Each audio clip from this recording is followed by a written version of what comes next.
Good evening. The more astute of you will have noticed that I don't have my normal hoodie on.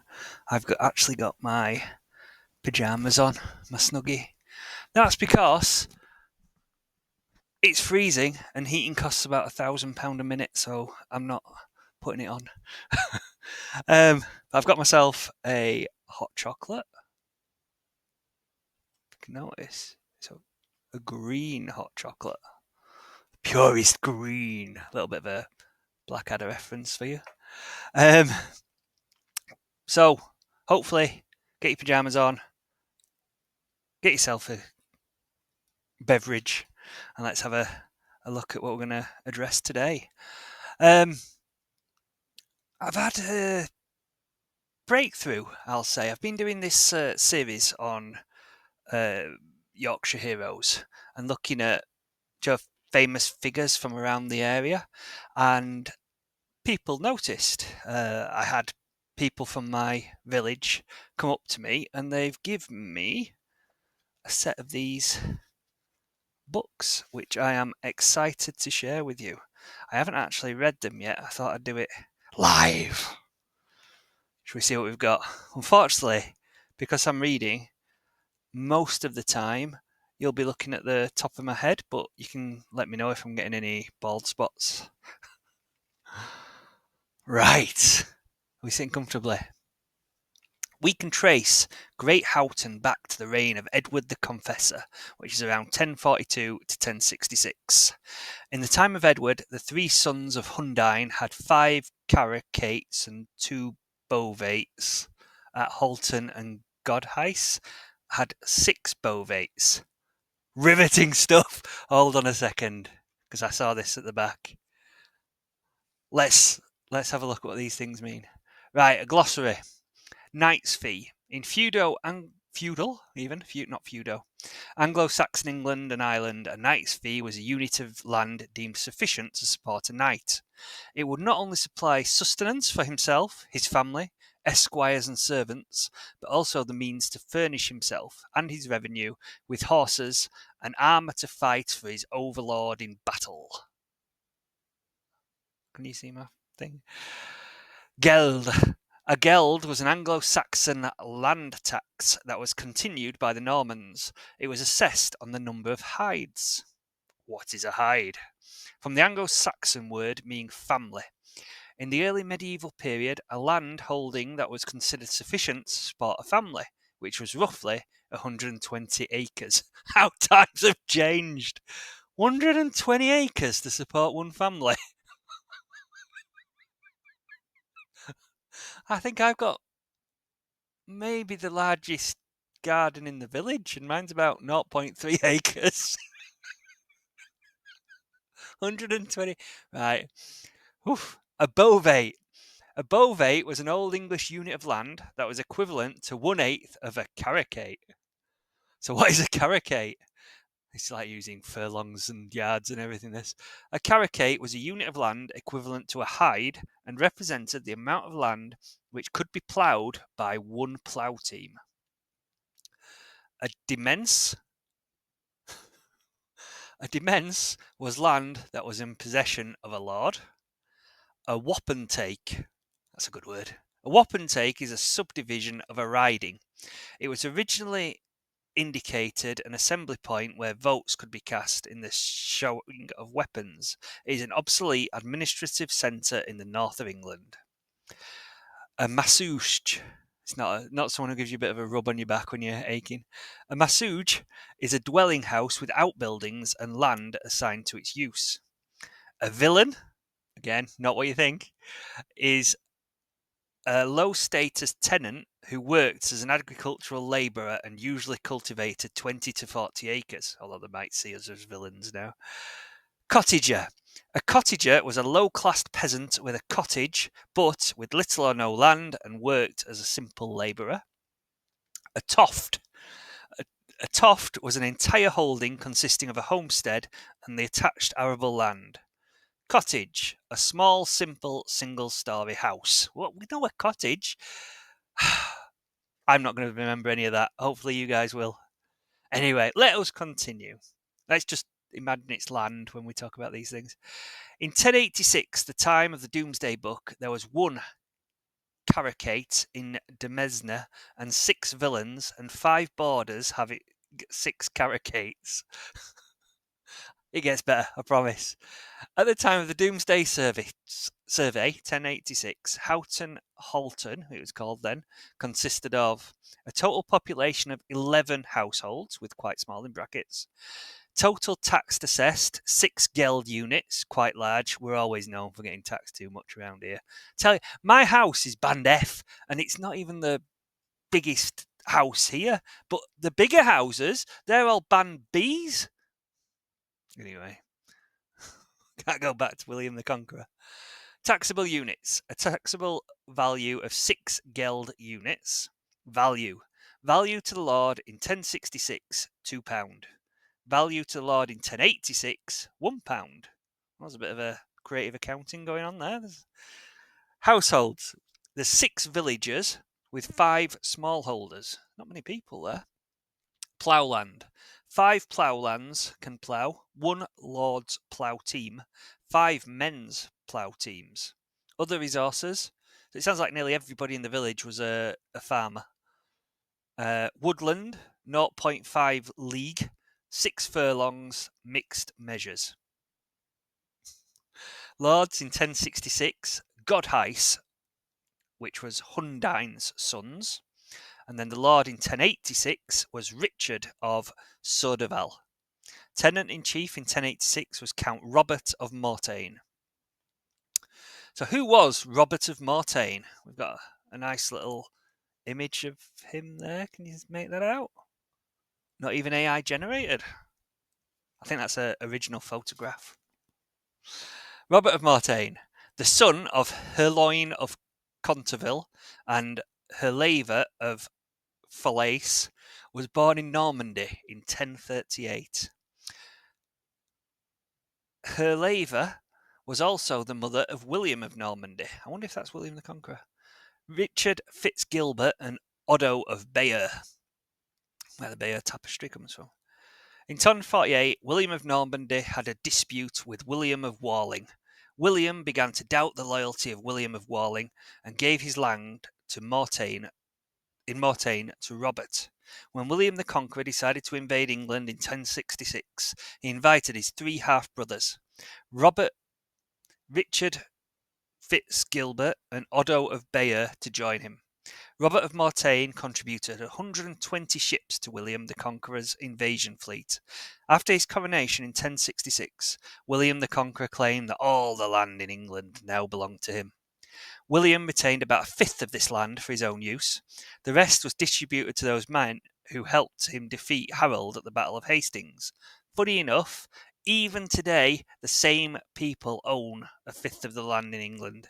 Well, not the same people, same families. Talk about social mobility. Robert was granted 196 manors in Yorkshire, which included Great Houghton in Darfield, 248 in Cornwall. How can you give someone Great Houghton? Right, just to explain to those people, Great Houghton is, if you can imagine a map of the UK, it's almost exactly in the centre of UK, right? Cornwall is right down on the south coast, so it's a little bit weird to give people both of those areas. What about in between? 248 in Cornwall, 99 in Northamptonshire, 75 in Devon, 54 in Sussex, 49 in Dorset, and 29 in Buckinghamshire. That's a good accent. He also had manors in 10 other counties, which made him the second largest landowner in England. In exchange for this land, Robert had to promise to provide the king with 60 knights. In order to supply these knights, barons divided their lands up into smaller units called manors. These manors were then passed on to men who promised to serve as knights when the king needed them. Robert Curthose, William's eldest son, was expected to become King of England when his father died. However, William preferred William Rufus, who, unlike Robert, had remained loyal to his father. William Rufus became King of England in 1087. And the following year, Robert, Geoffrey of Coutances, Odo of Bayeux, and Richard Fitzgilbert led a rebellion against his rule. Many Normans remained loyal, and William Rufus defeated the rebels. Robert of Mortain died in 1091. Oof. What do you think so far? I think I haven't stirred my hot chocolate enough. It's not just the green, that looks terrible. I need a whisk. Sweyn de Houghton. Right, I am not a local. I actually moved to Houghton about 6 years ago, so I pronounce it like someone from West Yorkshire, because I come from a little place called Ollerton by Water, which sounds like it's in Lord of the Rings. The way they actually pronounce Houghton is something like, which I can't do, Orton, Alton. So that's as close as you're getting. I have to find a local. A bovate of land in Great Houghton was given by Sweyn de Houghton to Nostell Priory. Oh, the apartment at Nostell Priory, I like it there. It's a really nice old house, which was included in Henry I's confirmation charter. Probate date 10th of January 1121 to 1122. Sweyn was the son of Edwin de Houghton, a priest of Darfield. Sweyn de Houghton had one son, named Richard, who died without issue during his father's lifetime. Strange. Died without issue seems a strange way of putting things, doesn't it, when he didn't live beyond his father. Sweyn's co-heirs were his daughters Agnes and Edelyn. The notes on the family of Houghton show that the tenure of Sweyn de Houghton descended in equal portions to the families of Verneuil and Lisle. Agnes, daughter of Sweyn, first married Henry de Verneuil I, by whom she had a son Henry II. Her second husband was Jordan Painel. Through marriage, Henry de Voile acquired interest in Great Houghton, which was shared by William de Lisle, the husband of his sister Edelyn. Henry de Vermeuil, as heir to Agnes, his mother, the then wife of Jordan Painel, gave his consent to a gift by his stepfather Jordan Painel of land in Great Houghton to Nostell Priory later than 1153. That's useful. And he confirmed his father's charter to the priory. The Great Houghton Fee. Jordan Painel held a knight's fee of William Painel in 1166. This lay in Great Houghton, where, at the survey, Richard de Surdeval held 6 carucates of the Count of Mortain, formerly held as 4 manors. Edelyn, Sweyn's own other daughter, married William de Lisle, who with her confirmed to Nostell all the lands of Great Houghton which Sweyn had given. William de Lisle had held half a knight's fee of William Painel in Great Houghton, which the latter had given to the Templars. 1185 to 1196. Their son became their heir. Templars, I wonder if we've got the Holy Grail in the church here. Exciting. Maybe I could go on a little mission. Where are we up to? From William de Lisle, the family descended to Jordan de Lisle, whose 2 sisters married Sir William Scott and William de Nottingley. It's another place in West Yorkshire. The son of William de Nottingley released his rights in Great Houghton to Sir John, son of Sir William Scott, in 1354 to 55. It's like nobody wants us. The Lisle and Scotts also held a manor at Ardsley. That's about 15 miles from here. It is evident that Houghton was not their only property, but they also had a house there in which they usually reside. Many of the charters were dated there. In 1428, Robert Waterton held half a knight's fee in Great Houghton, which William Scott formerly held. During the reign of Henry VII, Thomas Clarel demanded against Ralph Lascelles and 3 others. The manor of Great Houghton, called Jordan's Fee, which John Clarel gave at the time of Edward III, to John de Lisle and Alice, his wife, and their male heirs. Ralph pleaded that John did not give the premises as Thomas alleged, and jury found for Ralph. Thomas claimed a writ of error. Thomas Collerell must be succeeded, for after the death of John Scott, it was in the hands of Sir Robert Waterton of Methley, who had married the daughter of Clarel. Sir Robert Waterton died without issue, and the manor and lands were divided by deed of partition, dated the 12th of April in the reign of Henry VI, the 1422 deposed 1461, amongst his 4 nieces, the daughters of his sister, who married Sir Lionel Wells and co-heirs. Cecily, married to Sir Thomas Lord Willoughby of Eresby. Margaret, married Sir Thomas Dimmock. Eleanor, married Thomas Lawrence. Catherine, married the first Sir Thomas de la Lund and second Robert Tempest of Bowling. There's a lot of Thomases. All of them! He had 4 daughters and they all married someone called Thomas. In the partition, Great Houghton was assigned to the Tempest family, and after the end of Robert Tempest, the village passed to his son John Tempest.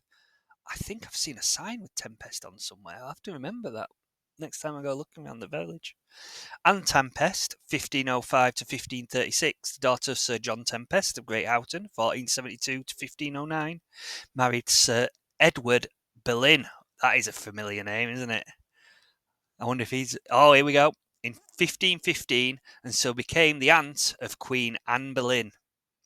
The next possessor of the manor of Great Houghton was Francis Rhodes, with appurtenances of 20 masujas, 16 cottages, 20 toffs, 1 watermill, 1 windmill, 3 dovecots, 30 gardens, 30 orchards, 700 acres of land, 300 acres of meadow, 500 acres of pasture, 300 acres of woodland, 200 acres of Samapnerum?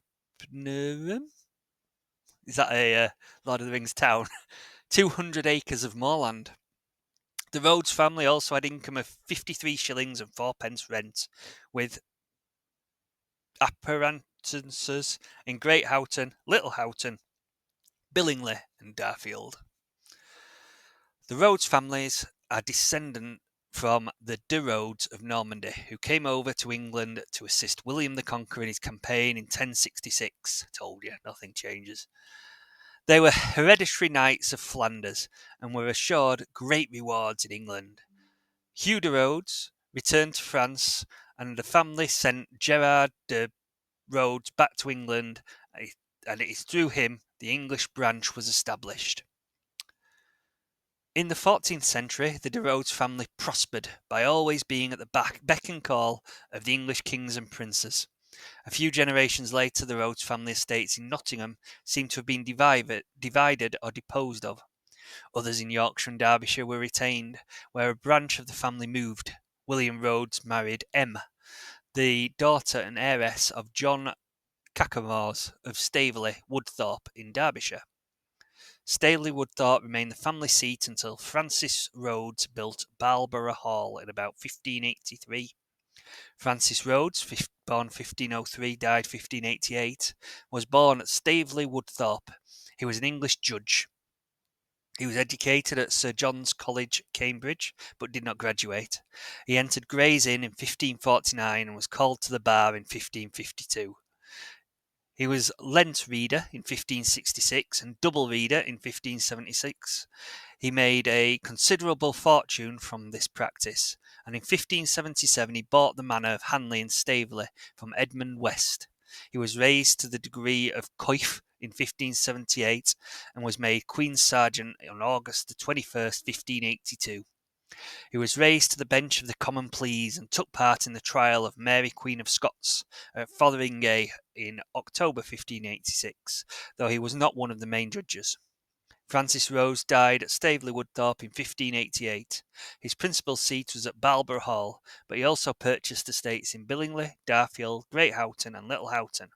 Francis Rose married Elizabeth Sandford of Thorpe Solvin and Mary Charlton of Appleby, Shropshire. Thinking about Sir John Rhodes, 1562 to 1639. The eldest son of Francis by his first wife inherited the Balborough estates, and he was created a baronet in 1641.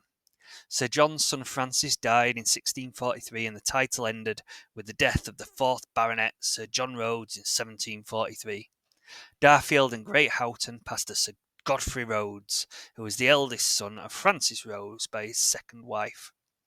Sir Godfrey Rhodes. Just checking the time. We only get 25 minutes per screen. I think we'll have a little pause so I can have a drink of my lumpy hot chocolate. Will you let me know if I've got a green moustache? Welcome back. I don't suppose it was much of a break for you. Sir Godfrey Rhodes. Francis Rhodes built the hall at Great Houghton for Sir Godfrey. He was known locally as the Hall of Rhodes. He also left lands at Great Houghton and Billingly. The walls of Houghton Hall were hung with tapestries and portraits of eminent persons such as Queen Elizabeth I, and many noted persons of her court. There was also an original of Sir Thomas Wentworth, Earl of Stafford, whose third wife, Elizabeth, was the daughter of Sir Godfrey. We don't know much about Sir Godfrey. He entered Sir John's College, Cambridge, around Easter 1586. He was admitted to Gray's Inn in May 1587. I don't know what Gray's Inn is. Here we go. Gray's Inn. The Honourable Society of Gray's Inn is one of the 4 inns of court in London. To be called to the bar and practice as a barrister, you must belong to one of these inns. Sir Godfrey was a J.P., Justice of the Peace, I think that is, at Great Houghton. Sir Godfrey married 4 times. Catherine Onley. There was at least one child from this marriage, probably named Mary, because everyone is named Mary then.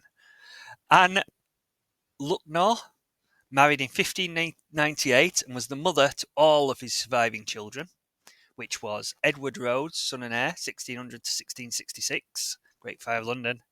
Anne, born 1601, still hasn't died. Francis, born 1604 to 1633. Elizabeth, 1605 to 1688. Pretty good innings from Elizabeth. Godfrey, 1607 to 1654. He entered Sydney College, not Australia. It's another one where a different country's stolen our name. Cambridge in 1621, gained a Bachelor of Art in 1624, a Masters of Art in 1628, a BD, which I don't know what that is, Bachelor's degree in 1635, Treasures of St. Patrick's, Durham, 1638, and Dean of Derby, 1640. He died in Gainsborough, Lincolnshire. Why wouldn't he have stayed in Great Houghton? It's a big mistake. Margaret Astley, married 1616. Mary Rayner, married 1625. Sir Godfrey died in 1633, and him and his family are buried at Darfield. I wonder if we could find the grave. Should we go have a look for the grave? We had a wander around Darfield's graveyard, and we found Ebenezer Elliott's grave and a fantastic story about. Fantastic. It's a bit dreadful, to be honest, how someone died trying to build the church. The stone that they were putting at the top of the church dropped and squashed him. Anyway, enough of that. Enough horror stories. Go back to drinking green. Son and heir, Sir Edward Rhodes. Edward was born in March 1600s at Great Houghton. He entered Emmanuel College, Cambridge in 1616. He was admitted in Gray's Inn February 21st, 1617, and knighted in June 1635. He was JP and Sheriff of Yorkshire in 1651, MP for Perth. As Yorkshire just moved to Australia. 1656, and made Colonel of Horse of Oliver Cromwell. He was also a Privy Councillor, which has nothing to do with toilets. In the Civil War, he took an active part in favour of Parliament. As the Earl of Strafford, Thomas Wentworth had married his sister Godfrey's daughter. Hold on. As the Earl of Strafford, Thomas Wentworth had married his sister Godfrey's daughter. I'm hoping that's worded wrong. He was suspected of not being hearty to the cause. Possibly not. One of the first acts of hostility in Yorkshire was an attack on the hall in 1642 by a party of royalists led by Captain Grey. All of the outhouses were burned, his goods plundered to the amount of £600. I don't know what that's now, but that would have been a pretty penny. Some of his servants were wounded and one slain. His lady was also badly treated. I'm not going to imagine what that means. He was one of the two dissenters among the gentry in Yorkshire, and he was arrested and sent to the Tower along with the Hothams. He was later freed as nothing could be proved against him. The two Hothams were later executed. An order was made to restore his money and plate.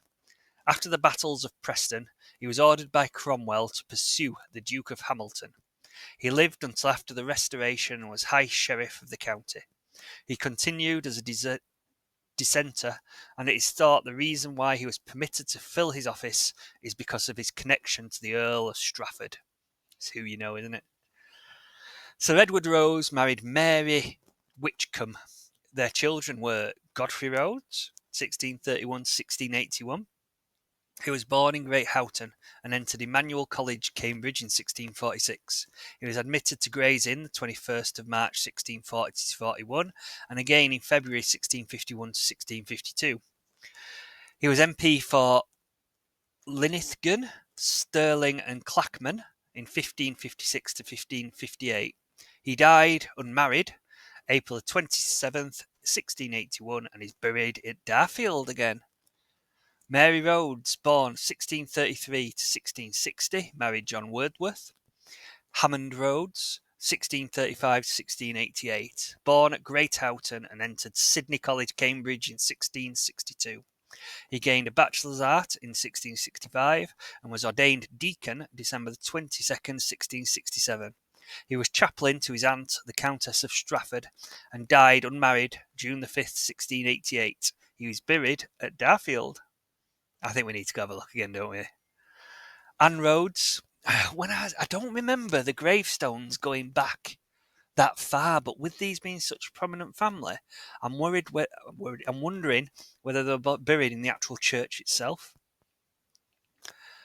Anne Rhodes, 1636 to 1660, married George Ellis. These are all pretty short lives. Edward Rhodes, 1637 to 1643, that's tragically short. William Rhodes, 1639 to 1694. Edward's third son, and later became Edward's heir William, married Frances Wilson. Richard Rhodes, born 1640 to 1643. Elizabeth Rhodes, 1646 to 1714. Millicent Rhodes, that's a good name, 1648 to 1660. Francis Rhodes, 1651 to 1653. It's tragic. Sir Edward died February 20th, 1666, and is buried in Darfield. In Darfield Church, there is a memorial. Here we go. Here lieth interred the body of Sir Edward Rhodes, Knight of Great Houghton, who died the 19th of February 1666, aged 66 years. Godfrey, Edward, and Hammond Rhodes all died unmarried. Godfrey died within 6 days of his mother. Lady Rhodes died April 20th, 1681, aged 72 years. She is also buried at Darfield. All the burials took place at midnight, which was common amongst the gentry. They took place by torchlight, and during the funeral procession, the householders illuminated their windows with lighted candles. A verse published reads, see if I can do this justice.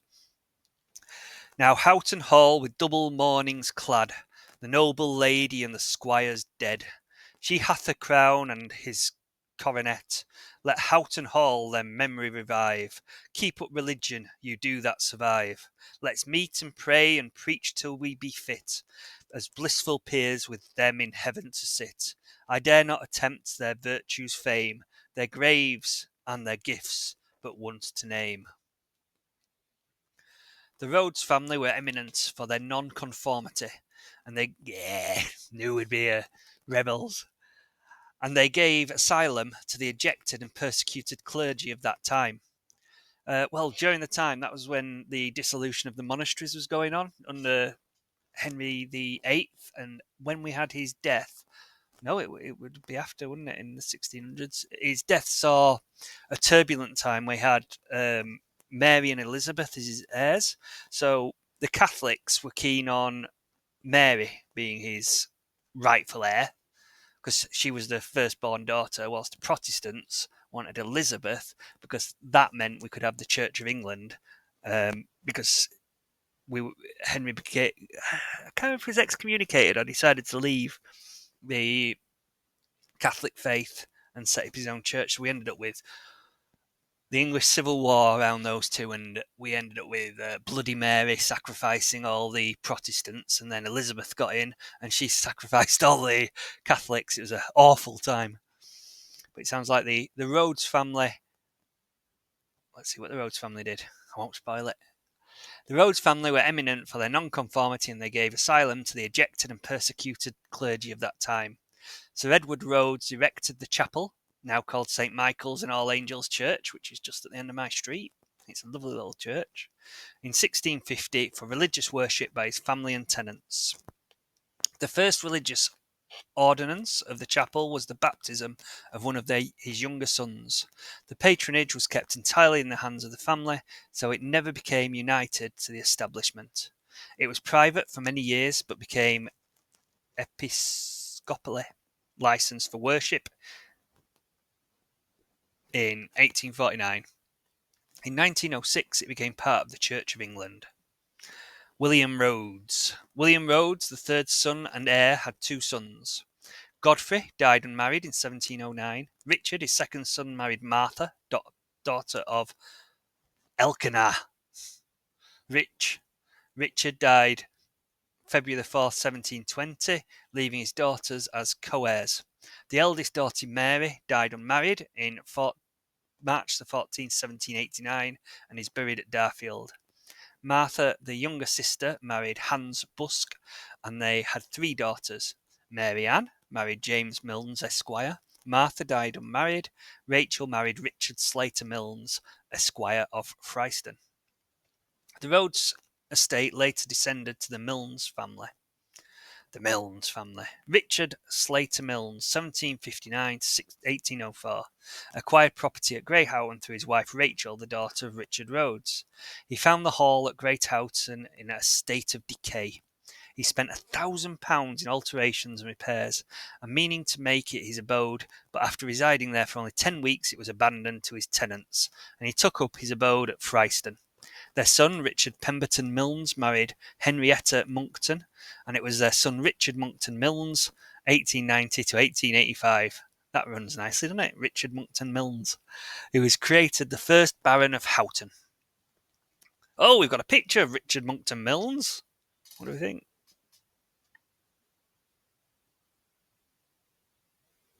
Again, not AI generated. Richard Monckton Milnes, born 1809 in London, he was educated privately. He entered Trinity College, Cambridge in 1827 and graduated with an MA in 1831. He travelled abroad and spent time at the University of Bonn. He travelled to Greece and Italy, and he published a volume, Memorials of a Tour in Some Parts of Greece. I guess he wasn't as interested in Switzerland. He was elected as a Member of Parliament for Pontefract as a Conservative. Pontefract's where I was born. He left Sir Robert Peel's party over the Corn Laws controversy, and which was later identified with Lord Palmerston's politics. In 1863, Palmerston granted Milnes a peerage as Baron Houghton of Great Houghton. He was a persistent suitor to Florence Nightingale, who finally refused to marry him. Florence Nightingale was the lady with the lamp. She was known in the Crimean War for, despite all advice, going out with a lamp to try and rescue as many sailors as possible. She's a really fascinating character. And what a lot of people don't know is, I believe, she also invented pie charts. Possibly. Don't Google it. Trust me, bro. Richard married the Honourable Annabel, daughter of, I guess he gave up on Florence Nightingale. She always signed a torch for him. Daughter of John Crewe, the second Baron of Crewe. Annabel died in 1874 and Lord Houghton died in Vichy, France in August 1885, aged 76. He was buried at Fryston. Sir Robert Offaly, Ashburn, Crewe, Milnes. Wow. Baron Houghton, born January the 12th, 1858 to June 20th, 1945. Now, you'd think he wouldn't be able to top that name, but look at that tash. That is deserving of the name. Sir Robert inherited the title on the death of his father. He was known as Lord Houghton from 1885 to 1895, and the Earl of Crewe from 1895 to 1911. He married Sybil Marcia, to whom he had 3 daughters and 1 son. He married his second wife a decade after his first wife's death and had 2 children. He outlived all his children, and on his death in 1945 he had no male heirs, therefore his titles became extinct. Now this I recognise. I don't know if you can see. That is Houghton Hall, and the reason I recognise it is because that is where my house is. I've got pictures all over my house that was passed on to me because I live in it's called it was named after the old hall, so I think it was not quite straight on top of it. I think we're further forward than that. The original hall was a grand house with a great hall and has a large sweeping staircase. It has 3 large bedrooms, in which one room was used by Princess Anne, who stayed at the hall for 3 days on her way from Scotland to London to marry Prince George of Denmark. The marriage took place on June 28th, 1683 at 10 p.m. It's a bit late, isn't it, for a wedding? I guess they didn't have parties afterwards unless it was a quick wedding. She became Queen Anne in 1702. There are 2 versions of which room she stayed in. One is the right-hand side room at the front. The other is that she slept in a side room which looked towards the chapel. The bed is said to have been a 4-poster of walnut with canopy and coverlet in red, and was said to have been left undisturbed for more than 200 years. Yeah. Could have done with cleaning and right bed with bugs. The bed mattress was said to have represented an early attempt at a spring effect. The centre was a square of strong cloth. Threaded through were numerous pieces of string connected to an outer cloth. There was said to have been a better bed in another room.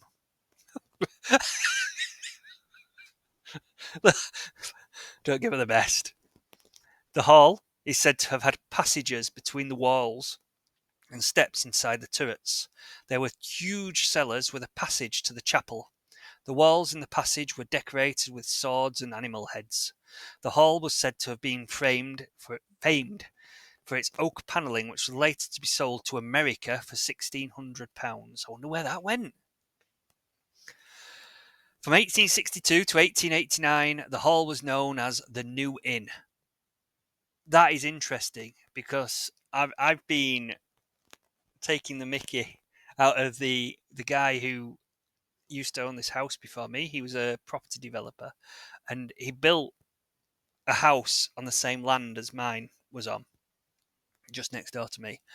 And I was thinking, well, mine's called the Old Hall Inn. Why would you call yours the New Inn? Out of everything in the world you could call it, but maybe he was historically astute. The name of the earliest landlord is not known, but Charles Waterton was landlord or licensee from 1879 to 1889, and then followed 1889 to 1901 William Waterton, 1901 to 1912 Harry Tomlinson, 1912 to 22 John William Pearson, 22 to 27 John William Swift. That can't be Jonathan Swift. I don't think his travels took him to Great Houghton. Plus, I think he was a lot earlier, wasn't he? Gulliver's Travels? Yeah, a lot earlier. 1927 to 35, Mrs. Welford. 35 to 40, Edgar Button. 40 to 54, Oswald Butterfield. 54 to 60, William Edmund Gregory. In the 1880s, a dog was bred at the hall, which was claimed to be the smallest dog in the world. It was said to have no thyroid gland and lived for 17 weeks. It was stuffed and still in the possession of former licensee and is no bigger than a mouse. I need to track this down. I actually saw this when I was skimming earlier, and I had a quick Google, and I could find no evidence of it. I got this from the History Society. I think I need to have a word with them and see if they know anything about this dogma around the dogmouse. In 1930, there was a fire at the hall, but was confined to one of the larger rooms. Whilst work was being carried out on the restoration after the fire, a Tudor fireplace was discovered. 30 years later, on Sunday, the 21st of February 1960, another fire badly damaged the hall. The former public house, which still stands today, yes, was built and opened in 1961. Now that is interesting because according to my deeds, it was 1966. So I don't know whether my deeds are inaccurate or the History Society. Interesting. And the old building demolished in 1963. If the same thing had happened today, the building may have been saved and restored. And what a shame it wasn't. And there we go. We finished with the last picture. And there's all that information about land that was riveting. So that's it. Book 1 of 4. I'll say it was the smallest book as well. That was only 11 pages. It's only 40 minutes to read 11 pages. It's no wonder I don't get through many books. You got to choose what kind of book to read. You have to let me know if you're still interested. We've got book 2 is a collection of memoirs of life in the village of Great Houghton. Then we've got a history of coal mining in around the village. And finally, the exciting one is celebrating the lives of Great Houghton's famous residents. I'm hoping it covers the dog. I am fascinated by this dog now. Thank you so much for your time, and I'll hopefully see you again, and I'll finish my cold hot chocolate. Adieu.